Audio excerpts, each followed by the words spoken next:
time now for our inspirational talk here at Fellowship's Vesper services. And I'm very pleased to welcome and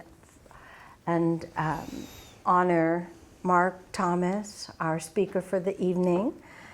And let's see, I'm not even going to look at his bio this evening. We're going to do an abbreviated version based on my memory. God bless us all.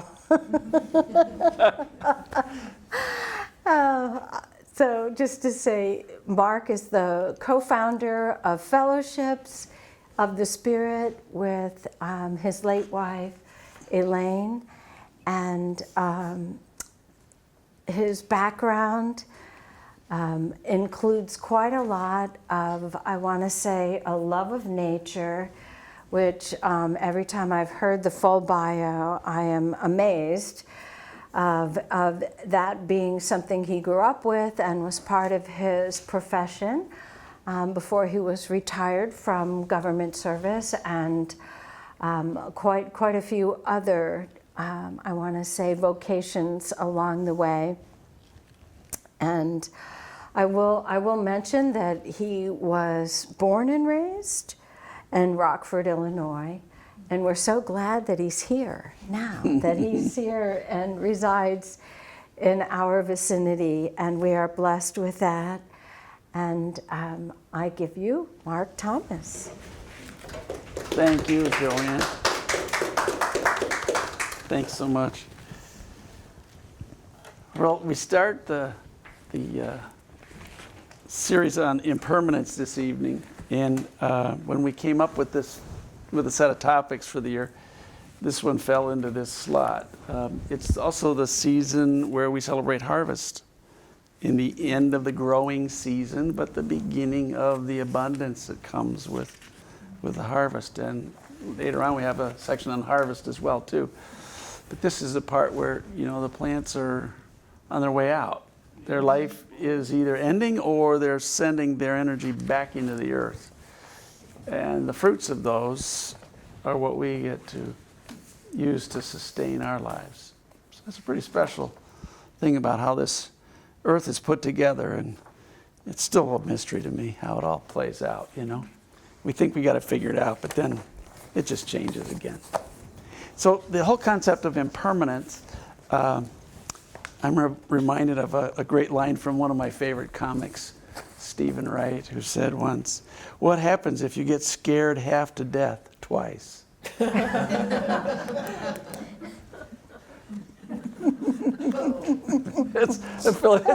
It's in honor of Ed. I tell that story, Ed Williams, because it's one of those existential questions that Ed would have to puzzle and make us puzzle with as well.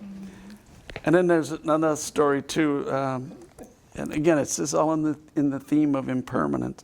There's an Irishman named Gallagher who opens the morning paper up and finds that his obituary is there, and he's kind of dumbfounded, and he quickly calls his friend Finn and says, "Finn, did you see the paper this morning? They say I died." And Finn replies, "Yes, I saw it. Where are you calling from?" Got to have a little levity. We've had a big loss today in our community, so I figured I'd start off with some things to get things a little enlivened a bit. But you know, the whole concept of impermanence is so well articulated in the Buddhist traditions. They have, as part of the Four Noble Truths, really that's built into those, and their teachings have stood the test of 2,500 years already. So they've been around a while, and there's great truth in them. We get to celebrate that concept of impermanence, and we also get to wrestle with it a bit every time the monks come in the opening of the Lilydale season, and they build over 4 or 5 days one of those incredibly beautiful sand mandalas. You know, they're just so stunning. It's like, oh my goodness, if we could put that on a wall somewhere or leave it on a table somewhere for a while and let people come enjoy it or whatever. But no, that's not how it works. These are Buddhist monks, and what they do is they have a beautiful ceremony at the end of their time here. They sweep it all up, and like we do, they put it in the lake. and they cut it loose. I think it's a beautiful statement about the importance of impermanence and how what we get ourselves into suffering is when we try to make the impermanent permanent. It's when we try to lock things down and hold on to them. We come what in the Vedic traditions calls attached to things the way they are. And what we inside our heart of hearts, we know that all things are subject to change. But that still doesn't make it easier, because the things that we feel the most love towards are the things also we can get the most attached to having around in our lives. That includes especially people that we love, our beloveds. And it's real hard when then we have to let go of them when they go into spirit and we don't have them in our lives anymore. That's a big thing. Things that we don't have such a strong love or affection for, they're easier to let go of. It's easy to come and go as it will. But you know, it's the things we care so deeply about that we really want to have hanging with us for a long time or for our whole stay here. It's just not going to work out that way. And so we all suffer at some loss at some point, where the loss of something that's so dear to us is no longer ours, or we had a sense of the illusion that it was ours when it never really was. So this breeds that suffering, and the teachings of the Buddha are that yes, life has suffering, but that calls us to be compassionate towards not only each other as human beings, but compassionate towards all things of the earth, all things that we know. If we know of it and we experience it and we have some affection for it, that we send that love out, but we don't put hooks on that love. And that's hard. It's easier said than it is done, because that which we care so deeply about, we want to surround ourselves with long term, as I was saying. So the Buddha implores us all to be compassionate, because we all have things in our lives and we all have moments in our lives where what we need is kindness, we need compassion, we need the presence of others to be just even present to us. Not to have the answers necessarily, but to certainly be with us when we're in times of need. And for our community right now, losing a dear one like Ed Williams, we're there right now. It's part of what we are wrestling with tonight. We also live in a world right now where the rate of change is accelerating in a massive, exponential way. Not arithmetic anymore, but exponential. And we're all subject to the pressures of that. We seem to just keep coming over the next thing, the next convenience, the next this, the next that. But it's a constant working on our insides that we got to learn some new thing. We got to take on some new. Otherwise, we just fall further and further behind the rest of the world that we're hanging out in, and maybe that's not a problem. However, it may feel like a problem, and it may, in some cases, for some people, deny them the opportunities that others have in life if they can't stay with this pace of change. The other thing that I see in our world today is how people are trying to handle, how to deal with this massive rate of change, how fast it's coming at us. And people deal with it differently, but one of the ways that people are dealing with it is through what I call fundamentalism or nationalism. Okay? Those trends are all about people not willing to let go of what they are holding on so tightly to in a world that's just ripping it out of their fingers. The second thing is that you have a rise in apocalyptic thinking anytime you have this rate of change going on. The old Chicken Little, the sky is falling, you know, and the end times and all that kind of stuff. Throughout history, apocalyptic thinking reemerges in times of great change or upheaval. And so it's a place people go in their fear inside, they project in the outside world and say, oh, everything's happening bad to me, to us. When in fact, it's simply change and things are being shifted in a way that is uncomfortable because they're having to let go of. They're feeling the suffering of their attachments being ripped from their hands. You know, and then the next one is nostalgia worshiping. Just wish it was the way it used to be, right? Or as Yogi Berra once said, good New Yorker, the problem with nostalgia is it ain't what it used to be. The problem with nostalgia is it ain't what it used to be.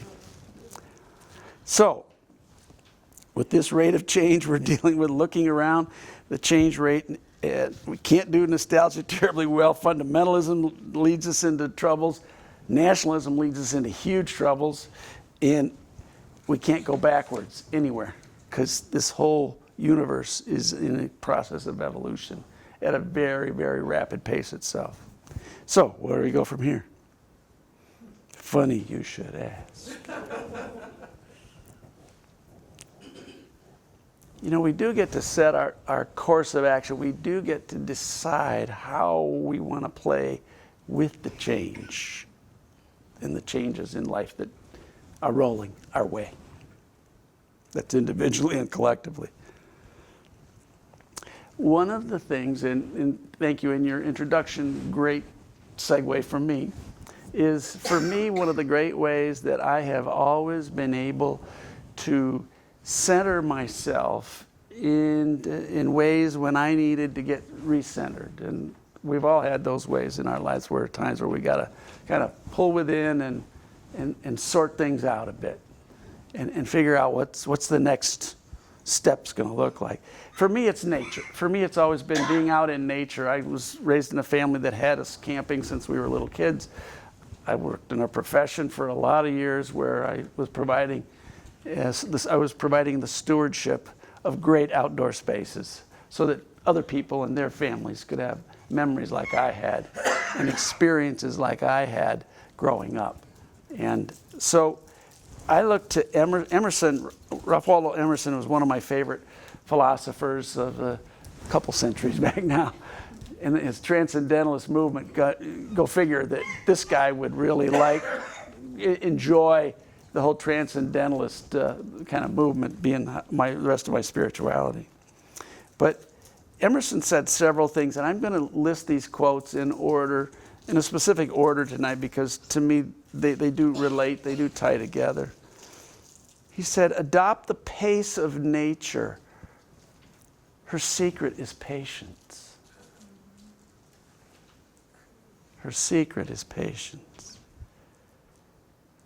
Number 2, and every time I drive into our parking lot here at the center, we have a huge oak tree that sits between the two buildings. I don't know how old that thing is, but it's old. It's probably a couple hundred years old oak tree. And it reminds me of this one. The creation of 1,000 forests is in one acorn.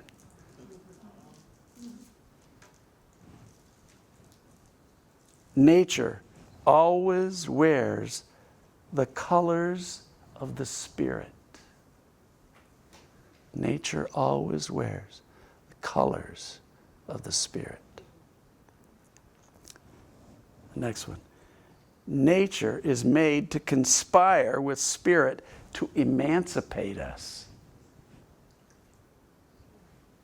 I'll read that one again. That's loaded. Nature is made to conspire with Spirit to emancipate us, i.e. impermanence, right? Letting go. The wonder is that we can see these trees and not wonder more. When I look at that tree, I go, wow, I wonder what that tree has experienced. You know, we got these buildings stuck here, but what was there before these buildings were here, right? I wonder. And then that wondering leads on to more wonderings and wonderings. So for me, a walk in the woods, a ride on a kayak or a canoe, some way in which I get into nature, these passages from Emerson and John Muir and others always kind of help me recenter and refocus, because when we start paying attention to nature, we are paying attention to our physical nature as well. Because our physical nature is nature. And we get so caught up in the head stuff that we forget that this body, this set of clothes we're walking around in, is that very nature itself.